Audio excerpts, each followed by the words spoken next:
वाहिगुरू जी का खालसा वाहिगुरू जी की फतेह। चढ़दी कला च रहो, उत्साह विच रहो, हिम्मती बनो, कायम रहो, अपना मनोबल बना के रखो। नवीं सवेर दा नवां सुनेहा। रोज़ आपां किसी न किसी विषय ते गल करते हाँ। मकसद उहदा इहो ही है कि असीं कायम रहना, उत्साह च रहना। मैं पहला भी कई दफ़ा इस विषय ते गल करदा रहा कि इन्ना सौखा समझाइए कि समझण वाला समझ भी जावे, उहदे पल्ले भी कुछ पवे ते जिंदगी विच लागू करके जिंदगी नूं सोहना भी बनावे। जिहड़ी चीज़ मेरे काम ना आई उहदा की फायदा। मन लो मेरे कोले 10 शूज़ पे ने, जोड़े पे ने, जुत्ते पे ने, पर एक वो है जिहड़ा मेरे नापदा ही नहीं। मैनू 7 नंबर आएगा वो दसदा है। मेरे किस काम है? मेरी वरतों च नहीं आ रहा। जिहड़ी चीज़ मेरे वरतों च नहीं आ रही मेरे किस काम है? जिहड़ा कपड़ा मेरे वरतों च नहीं आ रहा मेरे किस काम है? इस तरह जिहड़ा ज्ञान मेरे काम नहीं मेरे किस काम है? वरतों च नहीं आ रहा, लागू नहीं कर पा रहा, मेरे किस काम है? ते मैं हमेशा हमेशा ये यतन करदा हाँ कि तुहाडे नाल जिहड़ियां भी मैं गल्लां करां बहुत ईजी होण, सौखियां होण, सिद्धियां दिमाग विच जाण, सरल होण, घर दीयां गल्लां सुनने वाले नूं लगे कि मेरी गल है, क्योंकि तुहाडे तो ही सुणीआं ने, तुहाडे नाल बैठी दा, तुहाडे तो मैं समझदा, मेरा माइंड उहनूं प्रोसैस करदा, गल नूं समझदा, रिड़कदा। प्रोसैसर किदां दा तुहाडा तुसीं सोचना हुंदा, फिर उस विषय ते फिर वो गल करनी हुंदी है। वो दुनिया चों सिखियां होईयां गल्लां ने ते दुनियावी ही गल्लां ने ते दुनिया दे ही काम आउण वालियां ने। पर कई वीरां नूं मैं सुणदा हुन्ना, वेखो जी ये ते दुनिया दीयां गल्लां ही करी जांदे ने। प्यारिओ जे गुरबाणी भी पढ़ोगे, जिन्नियां भी एग्जैम्पलां ने दुनिया दीयां ने, समाज दीयां ने, समाज नूं सुधारन दीयां गल्लां हुंदियां ने। हर गल लागू दुनिया विच ही करनी हुंदी है। कोई भी ज्ञान है तुहानूं दुनिया चों ही मिलदा है, दुनिया दे विच सीखना हुंदा ते दुनिया दे विच ही वरतना हुंदा है। अध्यात्म दा मतलब ही ये है आत्म दा अध्ययन, अध्ययन अपने आप दा, समझ अपने आप दी। इहदा अर्थ ही ये सी ते सौखा होवे, काम ते आवे मेरे। ऐसी फिलोसफी, ऐसियां गल्लां जिहड़ियां उत्तों ही लंघी जांदियां ने, उत्थे की कहणगे ये बंदा बहुत डूंघा।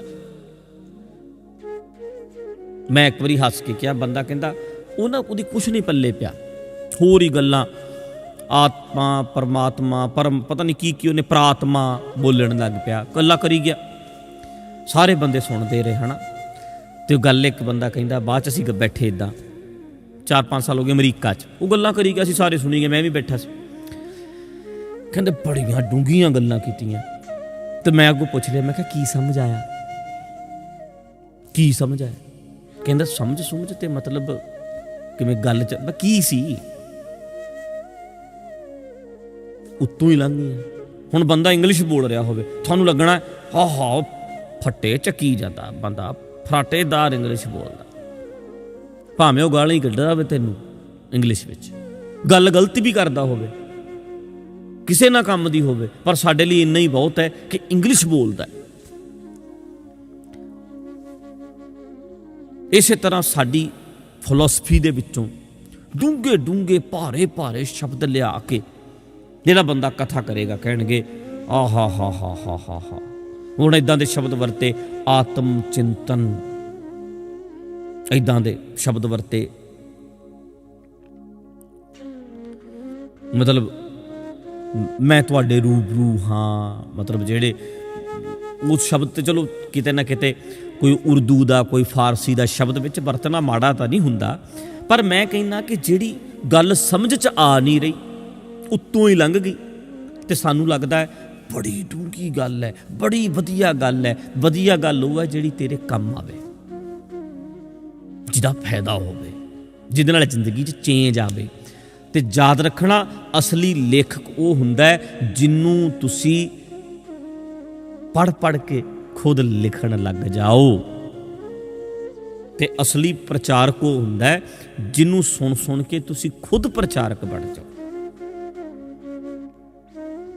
ਇੰਨਾ ਈਜ਼ੀ, ਇੰਨਾ ਸੌਖਾ ਹੋਵੇ ਕਿ ਉਹ ਪ੍ਰਚਾਰ ਤੁਹਾਡੀ ਜ਼ਿੰਦਗੀ 'ਚ ਲਾਗੂ ਕਰਨ ਲੱਗਿਆ ਔਖਾ ਨਾ ਹੋਵੇ। ਔਖੀ ਤੋਂ ਔਖੀ ਗੱਲ ਨੂੰ ਸੌਖਿਆਂ ਕਰਕੇ ਸਮਝਾਉਣਾ ਇਹ ਪ੍ਰਚਾਰਕ ਦਾ ਕੰਮ ਹੁੰਦਾ, ਨਾ ਕਿ ਇਹ ਭਾਰ ਪਾਉਣਾ ਕਿ ਮੈਨੂੰ ਗਿਆਨ ਬਹੁਤ ਹੈ ਜੀ, ਇਹ ਗੱਲ ਪਹੁੰਚ ਤੋਂ ਬਾਹਰ ਹੈ ਜੀ। ਬਹੁਤ ਸਾਰੀਆਂ ਗੱਲਾਂ ਇੱਦਾਂ ਦੀਆਂ ਹੋਣਗੀਆਂ ਜਿਹੜੀਆਂ ਸਮਝ 'ਚ ਨਹੀਂ ਆਉਣਗੀਆਂ, ਉਹਨੂੰ ਕਹਿ ਦੇਣਗੇ ਪਹੁੰਚ ਤੋਂ ਬਾਹਰ ਹੈ। ਤੇ ਸੌਖੇ ਤੋਂ ਸੌਖਾ ਕਰਕੇ ਸਮਝਣਾ ਤੇ ਸੌਖੇ ਤੋਂ ਸੌਖਾ ਕਰਕੇ ਸਮਝਾਉਣਾ, ਇਹ ਸਾਡਾ ਕੰਮ ਹੋਣਾ ਚਾਹੀਦਾ, ਸਾਨੂੰ ਇਹ ਕਰਨਾ ਚਾਹੀਦਾ। ਤੇ ਮੈਂ ਆਪਣੇ ਆਪ ਵੱਲੋਂ ਹਮੇਸ਼ਾ ਇਹ ਕੋਸ਼ਿਸ਼ ਕਰਦਾ ਕਿ ਉਹ ਸੌਖਾ ਕਰਕੇ ਕਰਾਂ।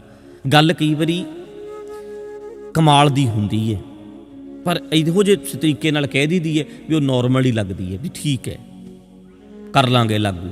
ਨਹੀਂ ਤੇ ਇਹੋ ਜਿਹੀ ਇਹ ਜਿਹੜੀ ਗੱਲ ਮੈਂ ਕਰਨ ਲੱਗਿਆ ਐ ਡੂੰਘੀ ਕਰਕੇ ਬੜਾ ਕਰਕੇ ਉੱਤੇ ਕਈ ਸ਼ਬਦ ਸੁੱਟ ਕੇ ਫਿਰ ਮੈਂ ਕਵਾਂ, ਫਿਰ ਨਹੀਂ ਪੱਲੇ ਪੈਣੀ। ਸੋ ਤਾਂ ਕਰਕੇ ਕੰਮ ਆਵੇ ਸਾਡੇ,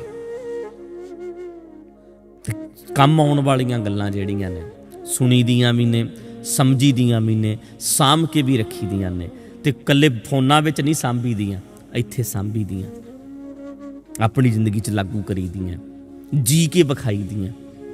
ਜੇ ਤੁਹਾਨੂੰ ਮੇਰੀ ਕੋਈ ਗੱਲ ਵਧੀਆ ਲੱਗੇ, ਤੁਸੀਂ ਫਿਰ ਕਿ ਜੋਰ ਪਤਾ ਕੀ ਲਾਉਂਦੇ ਆ, ਫਟਾਫਟ ਮੈਂ ਦੂਜੇ ਬੰਦੇ ਨੂੰ ਸੁਣਾਵਾਂ, ਆਹ ਵੇਖ ਠੀਕ ਹੈ ਸੁਣਾ ਸਕਦਾ ਹੈ, ਪਰ ਤੂੰ ਪ੍ਰੈਕਟੀਕਲ ਕਰਕੇ ਵਿਖਾ ਹੀ ਦੇ ਉਹਨੂੰ।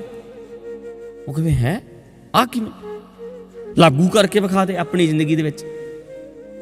ਤੂੰ ਕੈਮ ਰਹਿ ਕੇ ਹੱਸਦਾ ਖੇੜਿਆ ਆਪਣਾ ਭੱਜਿਆ ਜੀ ਲਾਲਾ ਕੰਮਾਂ ਦੇ ਉੱਤੇ, ਤੇ ਅਗਲੇ ਨੇ ਆਪੇ ਕਹਿਣਾ ਵਾਹ ਤੇਰੀ ਪ੍ਰੈਕਟੀਕਲਟੀ ਕਲਿੱਪ ਬਣ ਗਿਆ, ਵਿਹਾਰ ਹੀ ਤੇਰਾ ਇਦਾਂ ਦਾ ਹੋ ਗਿਆ, ਮਨ ਖੁਸ਼ ਹੋ ਗਿਆ। ਸੁਣਨ ਵਾਲੇ ਦਾ, ਵੇਖਣ ਵਾਲੇ ਦਾ ਵਾਹ ਬਈ ਵਾਹ ਕਿਆ ਬਾਤ ਹੈ। ਉਹਦਾ ਅਸਰ ਜ਼ਿਆਦਾ ਹੋਣਾ ਵੀਰੋ ਭਰਾਵੋ ਭੈਣੋ, ਉਹਦਾ ਅਸਰ ਬਹੁਤ ਹੋਣਾ। ਇਸ ਕਰਕੇ ਚੜ੍ਹਦੀ ਕਲਾ 'ਚ ਰਹਿਣ ਦੀ ਹਿੰਮਤ ਰੱਖੋ ਤੇ ਸੌਖੇ ਤੋਂ ਸੌਖਾ ਗੱਲ ਨੂੰ ਸਮਝ ਕੇ ਤੇ ਆਪਣੀ ਜ਼ਿੰਦਗੀ 'ਚ ਲਾਗੂ ਕਰੋ। ਐਵੇਂ ਬਹੁਤੀਆਂ ਫਿਲਾਸਫੀਆਂ ਦੇ ਵਿੱਚ ਨਾ ਪਾਓ, ਭਾਰੇ ਸ਼ਬਦ ਵਰਤ ਕੇ। ਇੱਥੇ ਕਿਤਾਬਾਂ ਦੇ ਢੇਰ ਲੱਗੇ ਪਏ ਨੇ, ਮੈਂ ਪੜ੍ਹ ਕੇ ਰੱਟੇ ਮਾਰਦਾ ਪਹਿਲਾਂ, ਫਿਰ ਉਹ ਰੱਟੇ ਮਾਰ ਕੇ ਮੈਂ ਇੱਥੇ ਬੋਲੀ ਜਾਂਦਾ। ਤੁਹਾਨੂੰ ਲੱਗਣਾ ਵਾਹ ਵਾਹ ਵਾਹ ਬੜੇ ਡੂੰਘੇ, ਕਿਉਂਕਿ ਤੁਹਾਡੇ ਦਿਮਾਗ 'ਚ ਹੀ ਨਹੀਂ ਕੁਛ ਪੈ ਰਿਹਾ। ਕੀ ਸਮਝ ਆਏਗੀ? ਮੰਨ ਲਓ ਹੁਣ ਇੱਦਾਂ ਦੀਆਂ ਗੱਲਾਂ ਕਰ ਲਵਾਂ ਵੀ ਇੱਦਾਂ ਹੁੰਦਾ, ਫਿਰ ਇੱਕ ਪੁਰੀ ਆਉਂਦੀ ਹੈ, ਫਿਰ ਉਹ ਪੁਰੀ ਤੋਂ ਬਾਅਦ ਫਿਰ ਇੱਥੇ ਬੰਦਾ ਪਹੁੰਚਦਾ, ਸੁਰਤ ਫਿਰ ਇਹਦੇ ਨਾਲ ਜੁੜਦੀ ਹੈ, ਫਿਰ ਉਹ ਸੁਰਤ ਫਿਰ ਇਸ ਤਰੀਕੇ ਸਿਰ ਬਣਦੀ ਹੈ, ਫਿਰ ਇੱਕ ਜੋੜ ਹੁੰਦਾ ਹੈ, ਫਿਰ ਰਸ ਵਗਦਾ, ਫਿਰ ਆਹ ਹੁੰਦਾ। ਤੁਸੀਂ ਕਿਉਂਕਿ ਕੋਈ ਪ੍ਰੈਕਟੀਕਲ ਗੱਲ ਤਾਂ ਹੈ ਨਹੀਂ ਇਹਦੇ ਵਿੱਚ, ਕਿਸੇ ਦਾ ਦਸਮ ਦੁਆਰ ਦੀਆਂ ਗੱਲਾਂ ਚੱਲ ਰਹੀਆਂ ਨੇ। ਅਸੀਂ ਤਾਂ ਦਸਮ ਦੁਆਰ ਮੰਨਦੇ ਹੀ ਦਿਮਾਗ ਨੂੰ ਆ। ਕਿਸੇ ਦਾ ਥੋੜ੍ਹਾ ਦਿਮਾਗ ਖੁੱਲਿਆ, ਥੋੜ੍ਹਾ ਦਸਮ ਦੁਆਰ ਖੁੱਲਿਆ, ਕਿਸੇ ਦਾ ਜ਼ਿਆਦਾ ਦਸਮ ਦੁਆਰ ਖੁੱਲਿਆ, ਜ਼ਿਆਦਾ ਦਿਮਾਗ ਖੁੱਲ੍ਹ ਗਿਆ, ਦਸਮ ਦੁਆਰ ਖੁੱਲ੍ਹ ਗਿਆ। ਜੋ ਨਿਕਲਿਆ ਦਿਮਾਗ 'ਚੋਂ ਨਿਕਲਿਆ, ਚੰਗਾ ਦਸਮ ਦੁਆਰ 'ਚੋਂ ਨਿਕਲਿਆ, ਦਸਮ ਦੁਆਰ ਹੀ ਹੈ। ਬੱਜਰ ਕਪਾਟ ਨਾ ਖੁੱਲਣੀ ਗੁਰ ਸ਼ਬਦ ਖੁੱਲੀਜੈ। ਗਿਆਨ ਦੇ ਨਾਲ ਆ ਬੱਜਰ ਕਪਾਟ ਖੁੱਲ੍ਹ ਜਾਂਦਾ, ਦਿਮਾਗ ਖੁੱਲ੍ਹਦਾ ਗਿਆਨ ਦੇ ਨਾਲ, ਸਮਝ ਦੇ ਨਾਲ। ਅਸੀਂ ਤਾਂ ਦਸਮ ਦੁਆਰ ਹੀ ਇਹਨੂੰ ਮੰਨਦੇ ਹਾਂ, ਦਿਮਾਗ ਨੂੰ। ਬੰਦੇ ਦਾ ਦਿਮਾਗ ਹੀ 10ਵਾਂ ਦੁਆਰ ਹੈ, ਇਹਦੇ 'ਚੋਂ ਹੀ ਆ ਰਿਹਾ ਸਭ ਕੁਝ। 9 ਦੁਆਰੇ ਪ੍ਰਗਟ ਕੀਏ, 10ਵਾਂ ਗੁਪਤ ਰਖਾਇਆ। ਇਹ ਗੁਪਤ ਹੈ, ਕਿਵੇਂ ਸਿਸਟਮ ਚੱਲ ਰਿਹਾ ਪਤਾ ਨਹੀਂ ਲੱਗਦਾ, ਦਿਮਾਗ ਵਿੱਚ ਕਿਸ ਤਰ੍ਹਾਂ ਥੋਟ ਆ ਰਹੇ ਨੇ ਸਮਝ ਨਹੀਂ, ਗੁਪਤ ਹੈ।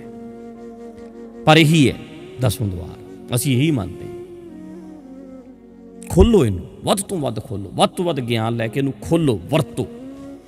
ਇਹਦੇ ਵਿੱਚੋਂ ਹੀ ਜਹਾਜ਼ ਨਿਕਲੇ ਨੇ, ਇਹਦੇ ਵਿੱਚੋਂ ਹੀ ਵੱਡੇ ਵੱਡੇ ਲੋਕਾਂ ਨੇ ਬਹੁਤ ਕੁਝ ਕੱਢਿਆ ਦਿਮਾਗ 'ਚੋਂ, ਤੇ ਅਸੀਂ ਵੀ ਕੱਢਾਂਗੇ।